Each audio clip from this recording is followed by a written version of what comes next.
The number 9 seed Alabama baseball team beat 8th seeded Kentucky on Tuesday 5-2 to advance into the double elimination portion of the SEC tournament at the Hoover Met. But getting into the winner's bracket was going to be tough for the Tide as Bama went up against the top seed and the regular season SEC champion Mississippi State Bulldogs. We were there. Let's show you the action in this one. Bottom of the first, and it didn't take Mississippi State long to play to run against Jeffrey Bramlett.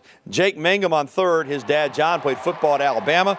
Gavin Collins singles to left. Mangum scores. Bulldogs up 1-0. Still 1-0 in the third. John Holland tries to steal second. They got him dead to rights, but Daniel Cugin can't handle the ball. Then Cugin is called for interference. What in the world are you talking about? They gave Holland third, and that paid off because on the ground out to second by Mangum, Holland is able to score, making it 2-0 Bulldogs. No small ball for the Bulldogs needed, though, in the fourth. Gavin Collins rips that offering by Bramlett over the left field wall, just inside the foul pole. It's fair, 3-0. Bama Bites was silent throughout against Zach Houston until the ninth. Georgie Salem doubled off the wall, and then Chandler Taylor crushes one. It looked like it got over the yellow line for a home run. They rule it a double.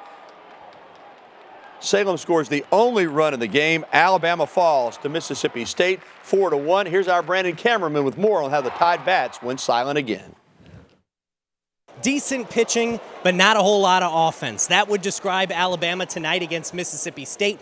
And really, it describes Alabama for the entire season. The Alabama pitching staff did its part, holding the Bulldogs to 4 runs and really keeping the Tide within striking distance throughout the game. But all Alabama's offense could muster was 1 run in the 9th inning. It was a tough night, and credit their guys for swinging it well, and their pitcher threw a gem out there. And, it's part of baseball. It's part of the game. You got to go out and keep competing, and whatever happens, happens. We couldn't generate anything. We never could get a leadoff guy on base, and it was hard to find a barrel and really hit a ball hard. And then when you did, it seemed like, they made a nice play on it. And so it was, frustrating, particularly on the offensive end. But you have those games when you play this many baseball games. I mean, you're going to have some that are frustrating, and you got to move on and get to the next one. The good thing about last night's win over Kentucky was it earned Alabama a spot in the double elimination portion. So tonight's loss does not mean the end of the road for Alabama at the SEC tournament. There's still at least one more game. It will be against the loser of the 2 teams playing right now, LSU and Florida. At the Hoover Met in Hoover, Brandon Cameraman, WVUA 23 Sports.